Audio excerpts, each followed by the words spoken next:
I'm Kim. I'm Anna. And we are on Eden Hope Academy week 20. We're almost finished with this year. So let's start out with our Bible verse. And it says, let your light shine.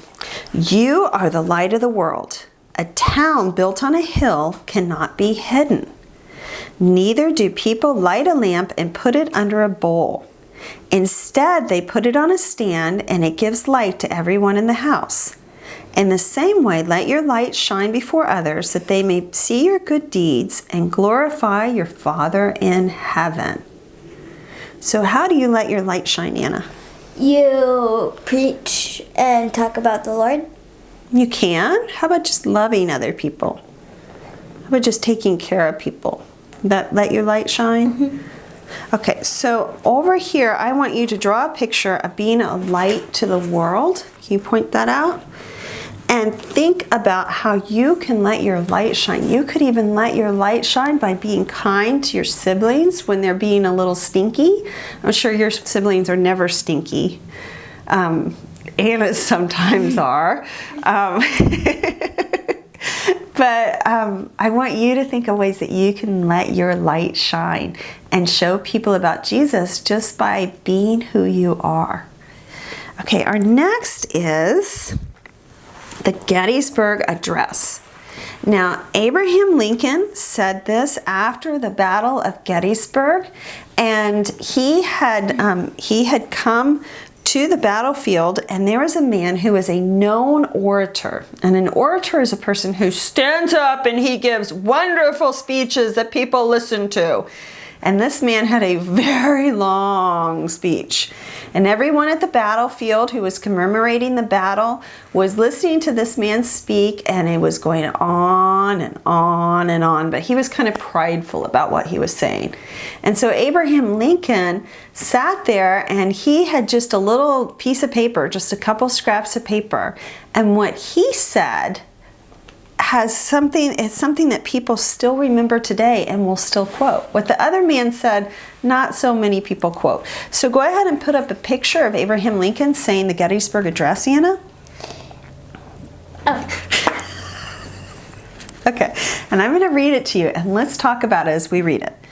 77 years ago, that means when we founded our country, so that would be in 1776, around there, or 1781, depending on when you count the beginning of our country. Our fathers brought forth this continent, a new nation conceived in liberty, and dedicated to the proposition that all men are created equal. Where did he get the words all men are created equal? He got it from I forgot what it's called, the Declaration of the United Independence. The Declaration of Independence. Okay, so it says all men are created equal. So he's quoting from the Declaration of Independence, and he says, "Now we are engaged in a great civil war, testing whether that nation or any nation so conceived and so dedicated can long endure." So our country was really the first to try this type of democracy, where people would be free and we didn't need a dictator and a big government to be in charge of us, and we could make decisions and vote people in, and we could have representatives talk for us, and we could get a new leader every 4 years if we wanted to. And so this was kind of an experiment. And he's saying that now we're in a battle to see if a system of liberty can endure. We are met on a great battlefield of the war, which is Gettysburg. We have come to dedicate a portion of that field as a final resting place for those who gave their lives that the nation might live. It is altogether unfitting that we should do this. Abraham Lincoln, November 19th, 1863. So he's saying, in order to have this liberty, we're in this battle, and the people gave their lives so that our nation would survive. All right, the next one is science. Dmitry Mendeleev was the first scientist to create the periodic table of the elements, similar to the one that we use today. The periodic table is ordered by atomic number, the number of proteins in the nucleus, electron configurations, and reoccurring chemical properties. Cool. Okay, so let's think. What is an element? Do you know what an element is? It's like gold and silver and bronze and iron. It's like gold and silver. So, and I think bronze too. Yeah. But not iron. Okay, so throw up periodic table of the elements. All right, and the elements are the final thing that something is. So if we look at my mug, we know that my mug is made out of pigments and it's made out of clay, and the clay is made out of many, many different types of atoms. But if we were to find, just say that this was gold, it's not gold, but say that this yellow here was gold. If we were to go all the way down to the atomic level and we found just the atom that was gold, and nothing else in that atom, just gold, that would be an element. So your mug would be an element? No. My mug is many, many, many different, it's billions and billions and billions of atoms together of all kinds of different things. Probably thousands of different types of elements make up my mug. Elements are when you get down to the smallest amount, when you shift everything out, and it's that one element, that one speck. No, that one atom, and the atom cannot be divided anymore unless you go down to the quark level, but the atom cannot be divided anymore. That's an element. And so the elements are like the Legos of our universe. So everything in the whole universe is made out of these things right here. And it's really cool because it's just like Legos. So you can make a fire station out of Legos, right? Mm-hmm. Or you can make a dollhouse out of Legos. Or you could make a space shuttle out of Legos. But you're still using pretty much the same Legos, right? You're just intermixing them and forming something new. And so that's what elements are. These are what God created to make everything, and you just mix them up in different ways, and it creates hair, or it creates a paper, or it can create anything. It could create like shoes, which I don't have. Yeah, which you're not wearing. Okay, so there are several videos, and I want you to watch them on elements because I think you're just going to love them. They're really fun. It's really fun to see chemistry in action and how we can use it. Okay, our next one is the First and Second Battle of Bull Run were fought in Manassas, Virginia.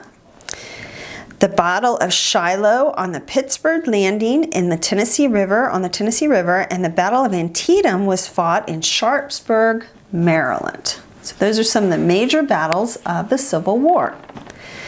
And then we have here Julian, whose brother is Stuart and whose sister, can you hold that up for them? Julian's brother is Stuart and his sister is Kelly. Oh goodness, I just spilled. And who else do we have? I didn't see. We have CJ. CJ, and CJ's brother is Camden, and then he also has a little sister who's so cute, and her name is Kate. And we're going to go first to Julia Ward Howe over here, and she did the Battle Hymn of the Republic. And she was from the north, and she was taking a carriage through an area, and there were some Union soldiers, and they were marching south, and they were singing a tune, but they had some words that she didn't care for in the tune. So the tune was like da da da da da da da da da da da da da da da, and she liked the tune, but she didn't care for the words. So she was asleep in the Willard Hotel, which is just down in DC. Throw up a picture of the Willard.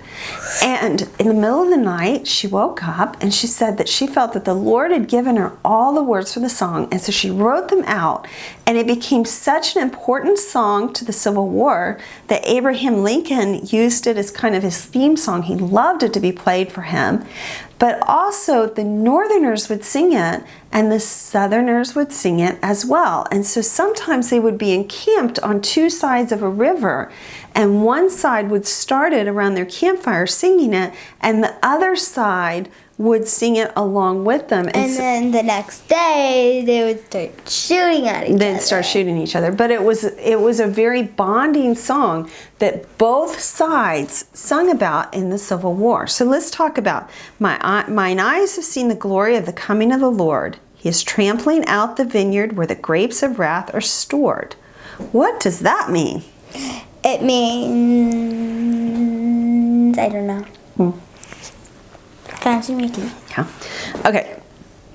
The vineyard where the grapes of wrath are stored. The grapes of wrath in the Bible are the things that are against God. Those things that God, that we do that are sinful against God. And the vineyards of them, that's where they're growing. And so to trample them out is to say absolutely no more.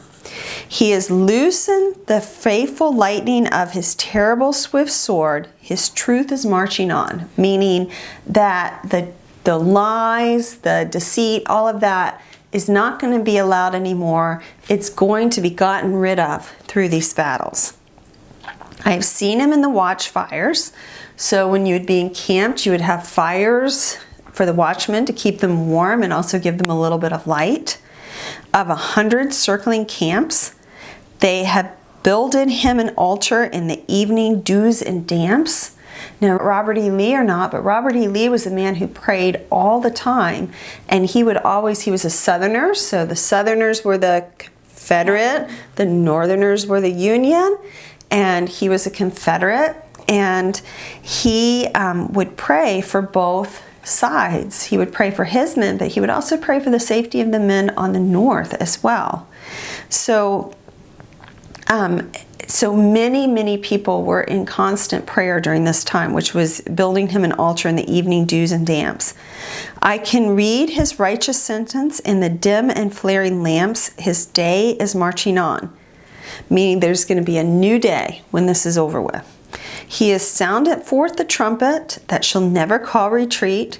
He is sifting out the hearts of men before his judgment seat. Meaning men are in this war and they are coming face to face with eternity and they're having to make decisions. Oh, be swift, my soul, to answer him. Be jubilant, my feet. Our God is marching on. In the beauty of the lilies, Christ was born across the sea, with a glory in his bosom that transfigures you and me. So that means that when we accept Jesus Christ as our personal Savior, it's like George Mueller from last week. Our whole lives are transformed. Can we focus? I am. Okay.